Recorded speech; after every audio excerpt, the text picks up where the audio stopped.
মহামুনি মার্কণ্ডেয় বললেন, তোমরা জানতে চেয়েছ অরুন্ধতী দেবীর জন্মকথা। তিনি কার কন্যা ছিলেন আর তার বিবাহ কাহিনী বা কেমন। আমি এখন সেটি বলছি, মন দিয়ে শোনো। নমস্কার বন্ধুরা, আপনাদের সকলকে অমৃত দিশারি ইউটিউব চ্যানেলে স্বাগত। আজ আমরা শুনতে চলেছি কালিকা পুরাণের 19তম পর্ব। আসুন তাহলে শুনে নিই মহামুনি মার্কণ্ডেয় কি বলছেন। ব্রহ্মার মানস কন্যা সন্ধ্যা যৌবনকালে পিতা ব্রহ্মার লালসার শিকার হন। তার ফলে জন্ম নেয় পিতৃগণেরা। অবশ্য এর পেছনে কামদেবের হঠকারিতা বশত পুষ্পবাণের প্রয়োগের সিদ্ধান্ত ছিল। এর ফলে সন্ধ্যা অত্যন্ত অনুশোচিত হন এবং নিজেকে মনে করতে থাকেন কলঙ্কিনী, এবং তিনি সিদ্ধান্ত নেন কলঙ্কের বোঝা থেকে আমাকে মুক্ত হতে হবে এবং আমি এমন এক কঠোর সাধনা করব যার ফলে আমি এই দেহ ত্যাগ করে পরজন্মে এক পতিব্রতা সতী নারীতে পরিণত হব, যা এক দৃষ্টান্ত স্থাপন করবে এই সমাজে, এবং সতীসাধ্বী নারীরা আমাকে অনুসরণ করবে। এই সিদ্ধান্তে অটল থেকে হিমালয়ের কাছে চন্দ্রভাগা নদীর তীরে দেবী সন্ধ্যা গভীর তপস্যা শুরু করলেন। পর্ণাসনে বসে স্বল্প ভোজন করে তিনি সময় কাটাতেন। পরে নিরাহারে সম্পূর্ণ নৈতিক আচরণে তিনি দুঃসহ সাধনা শুরু করলেন। তার এই কঠোর তপস্যা দেখে দেবলোকের সবার মনে বিস্ময় জন্মায়। এই তপস্যার কথা জানতে পেরে প্রজাপতি ব্রহ্মা তার পুত্র বশিষ্ঠকে ডেকে বললেন, সন্ধ্যা এমন এক কঠিন তপ করছে যা দেখে সবাই আশ্চর্য। তুমি তৎক্ষণাৎ সেখানে যাও, এক তপস্বীর বেশ ধারণ করে সন্ধ্যাকে পরীক্ষা করো। তার সাধনায় সন্তুষ্ট হলে তাকে বর দাও। সে রূপবতী, ত্রিলোকে তার সৌন্দর্য প্রচারিত। সে মনে মনে যে বর পেতে চায় সেই জন্যই তপে মন দিয়েছে। তুমি তাকে বিবাহ করতে পারো। সে অসতী নয়, প্রকৃত পতিব্রতা। যদি তাকে বিবাহ না করো তবে লোকসমাজে তার ওপর অন্যায় বদনাম উঠতে পারে। পিতার আদেশ শুনে বশিষ্ঠ মুনিও রওনা দিলেন। তিনি তরুণ সন্ন্যাসীর রূপে, গায়ে বাকছাল, মাথায় জটা, হাতে দণ্ড ও কমণ্ডলু নিয়ে সন্ধ্যার কাছে এসে পৌঁছালেন। চন্দ্রভাগা নদীর তীর ছিল অপূর্ব সুন্দর। পর্বত শিখর ভেদ করে নেমে আসা জলধারা, দ্রুত স্রোতের শব্দ, সব মিলিয়ে তার মাহাত্ম্য বর্ণনাতীত। সেই সময় চন্দ্রভাগা নদীর তীরে সন্ধ্যা কঠোর তপস্যায় নিমগ্ন ছিলেন। তার তপবল এবং সংযম এমন তীব্র ছিল যে দূর থেকে সেই তপস্যা প্রত্যক্ষ করে অনেক তপস্বীও বিস্মিত ও শঙ্কিত হতেন। একদিন দৈবক্রমে মহর্ষি বশিষ্ঠ সেই তপবনের পথে এসে সন্ধ্যাকে দেখলেন। বিনীতভাবে তিনি সন্ধ্যাকে জিজ্ঞাসা করলেন, তুমি অতি অল্প বয়সে কেন এমন কঠোর তপস্যার ভার গ্রহণ করেছ? কেন সকল ভোগ সুখ ত্যাগ করে এই নির্জন গিরিপথকে আশ্রয় করেছ? তোমার অন্তরের বেদনার কারণ কি?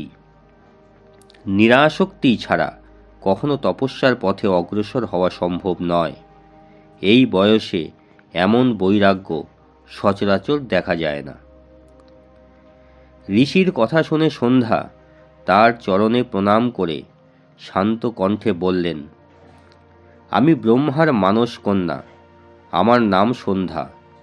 অন্তরের এক গভীর কামনা পূরণের জন্যই আমি এই তপস্যা পথ গ্রহণ করেছি। মহর্ষি, আপনার দর্শন আমার জীবনে পরম সৌভাগ্য। কিন্তু গুরু আরাধনা ব্যতীত যে কোনো সাধনাই যে নিষ্ফল তা আমি এখন হৃদয় থেকে অনুভব করছি। অজ্ঞানতার অন্ধকারে ডুবে আমি পথ হারিয়েছি। মন্ত্র, উপদেশ ও প্রকৃত সাধনা পদ্ধতি না জানায় আমার অন্তর ও বাহির উভয়ই অন্ধকারাচ্ছন্ন। আপনি যদি দয়া করেন তবে আমাকে সদুপদেশ দিন। কাকে স্মরণ করব, কিভাবে সাধনা করলে আমার ইষ্ট সিদ্ধি হবে? সন্ধ্যার আন্তরিক বেদনাবোধে বশিষ্ঠমুনি করুণায় অভিভূত হলেন। তিনি বললেন, হে শুভচিত্তে, পরমার্থর তপস্যা করো। দেবতাদের মধ্যে যিনি পরম আরাধ্য, সেই ভগবান বিষ্ণুর ধ্যান করো। ধর্ম, অর্থ, কাম ও মোক্ষ, এই চার পুরুষার্থের আদি স্বরূপ তিনি। কমললোচন, শঙ্খ, চক্র, গদা ও পদ্মধারী নারায়ণকেই চিত্তে স্থাপন করো। তিনি নির্গুণ এবং সগুণ দুই রূপেই ভক্তের হৃদয়ে প্রকাশিত হন। মৌন সাধনায় তাকে পূজা করো, বাহ্য উপাচারের প্রয়োজন নেই। না ধূপ, না দীপ, না নৈবেদ্য। সকল কিছু মনেই সমর্পণ করো। অন্তরের নিষ্ঠাই এই পূজার মূল। এই উপদেশ পেয়ে সন্ধ্যা মনস্থির করে তপস্যায় রত হলেন। বহুদিন পরে তার অনন্য ভক্তি ও ত্যাগে সন্তুষ্ট হয়ে স্বয়ং ভগবান নারায়ণ তার সম্মুখে বরদ মূর্তিতে আবির্ভূত হলেন। ভগবানের দিব্য দর্শনে সন্ধ্যার অন্তর আনন্দে পরিপূর্ণ হয়ে উঠল।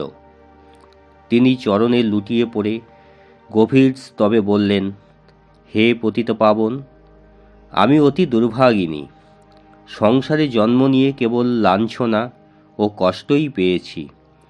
আমি চাই আমার পবিত্রতা যেন কখনো প্রশ্নবিদ্ধ না হয়। জগৎ যেন আমাকে সতীরূপেই চেনে। ভগবান সন্তুষ্ট হয়ে বললেন, তোমার সকল কামনা পূর্ণ হবে। তুমি এক মহা তপস্বীর পত্নী হবে। তোমার নাম সতী হিসাবে ত্রিলোকে খ্যাত হবে। সকলেই তোমাকে শ্রদ্ধায় স্মরণ করবে। এরপর নারায়ণ ভবিষ্যতের কথা জানিয়ে দিলেন, মেধাতিথি মুনির যজ্ঞে তোমার এই শরীর ত্যাগ হবে। তুমি নবজন্ম লাভ করবে। এই কথা বলেই ভগবান অন্তর্ধান করলেন। আনন্দ চিত্তে সন্ধ্যা সেই যজ্ঞস্থলের দিকে রওনা হলেন। নারায়ণের আদেশে সন্ধ্যাদেবী নীরবে ও গোপনে যজ্ঞস্থলে উপস্থিত হলেন। তার যুগান্তরের তপবলে তিনি প্রবেশ করলেন যজ্ঞের অগ্নিকুণ্ডে। তখন যজ্ঞের সমিধায় তার দেহ একাকার হয়ে এক অপার্থিব আলোয় প্রকাশিত হল। মুনিগণ এই রহস্য উপলব্ধি করতে পারলেন না। অগ্নির অন্তরে কি মহৎ ঘটনা সংঘটিত হচ্ছে সে বিষয়ে কেউই অবগত ছিলেন না। যজ্ঞের পবিত্র সামগ্রী প্রাপ্ত হয়ে অগ্নিদেব তখন সন্ধ্যা দেবীর দেহকে বিভক্ত করলেন। তার ঊর্ধ্বাংশ সূর্যমণ্ডলে স্থাপিত হল, যা ত্রিলোকবাসীর অজ্ঞাতই রয়ে গেল। সেই অংশ রক্তবর্ণ ধারণ করে সর্বজন বিদিত হল প্রাতঃসন্ধ্যা নামে। দিন ও রাত্রের মধ্যবর্তী যে ক্ষণ, তাকেই সংসারে সন্ধ্যা বলে চিহ্নিত করা হয়। এবার দেহের নিম্নাংশ থেকে সৃষ্টি হল সায়ংকালের সন্ধ্যা, যে সময় পিতৃপুরুষেরা তৃপ্ত লাভ করেন। এই কারণেই প্রাত ও সন্ধ্যা এই দুই সময় উপাসনার জন্য সর্বাধিক পবিত্র প্রশস্ত পদ বলে গণ্য। অগ্নির মধ্য থেকেই জন্ম নিল এক অপূর্ব কন্যা। যজ্ঞ সমাপ্তির পর দেবতারা সেই কন্যাকে দেখে বিস্মিত হলেন, কিন্তু তার আবির্ভাবের প্রকৃত কারণ কেউ জানলেন না। সেই কন্যাকে দেখে মেঘাতিথি ঋষি তাকে এক ব্রাহ্মণীর নিকট নিয়ে গেলেন। বিনয়ের সঙ্গে বললেন, আমি এক দেবদত্ত কন্যাধন এনেছি। এ কন্যা তোমার গর্ভে জন্ম নেয়নি, তবু বিধাতার আদেশেই সে তোমার নিকট এসেছে। তুমি তাকে নিজ কন্যার মতো লালন করবে, মাতৃত্বের স্নেহে বড় করে তুলবে। ব্রাহ্মণী কন্যাটিকে কোলে নিতেই তার দেহ জুড়িয়ে গেল, যেন ভূমিতে পূর্ণিমার চাঁদ নেমে এসেছে। এমন সৌন্দর্য, এমন কান্তি সংসারে দুর্লভ। তার সুকোমল দেহ, উজ্জ্বল বর্ণ ও শান্ত মুখাবয়ব সকলের মনকে মোহিত করল। জননীর স্নেহে সেই কন্যা অমূল্য রত্নের মতো বেড়ে উঠতে লাগল। ত্রিভুবনের শ্রেষ্ঠ ধনরূপে তাকে দেখে তার পিতা মেধাতিথি তার নাম রাখলেন অরুন্ধতী। ক্রমে কন্যা 5 বছরে পদার্পণ করল।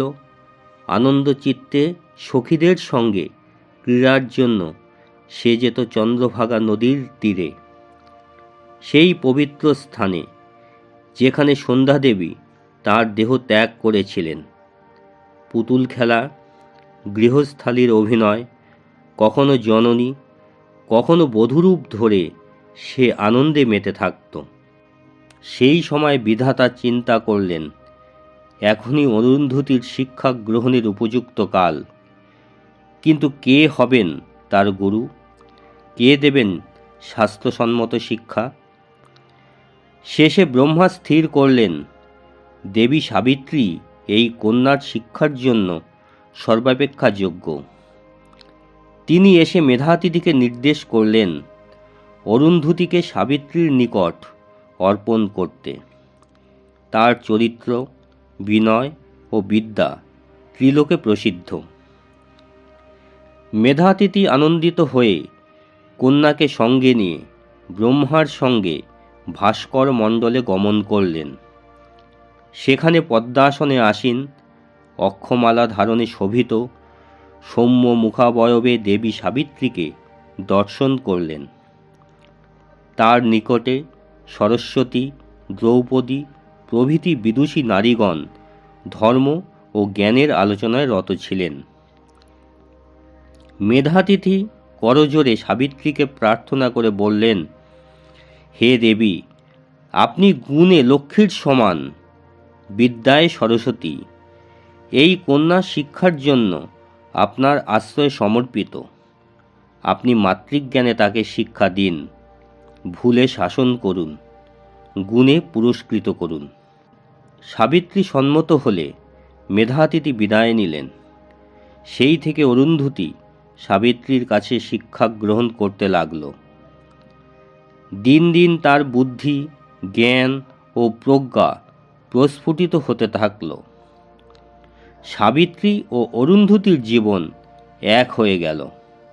একত্রে আহার, একত্রে স্নান, কখনো সূর্যালয়, কখনো ইন্দ্রলোকে, আবার কখনো ব্রহ্মলোকে তাদের বিচরণ। দেবসময়ের হিসাবে 70 বছর অতিবাহিত হয়ে অরুন্ধতী কৈশোর পেরিয়ে যৌবনে পদার্পণ করলেন। জ্ঞানের আলোয়, গুণের দীপ্তিতে তিনি হয়ে উঠলেন ত্রিভুবনের এক অনুপম নক্ষত্র। এই বলে মার্কণ্ড একটু থামলেন। তারপর বললেন, এবার আমি বলবো এই অরুন্ধতীর বিবাহের কাহিনী। অরুন্ধতীর বিবাহের কাহিনী কি সেটি জানতে হলে আমাদের কালিকা পুরাণের 20তম পর্বে নজর রাখতে হবে। ততক্ষণের জন্য সাময়িক বিরাম নিয়ে আবার ফিরে আসছি। ভালো থাকবেন, সুস্থ থাকবেন। নমস্কার। জয় মা কালী।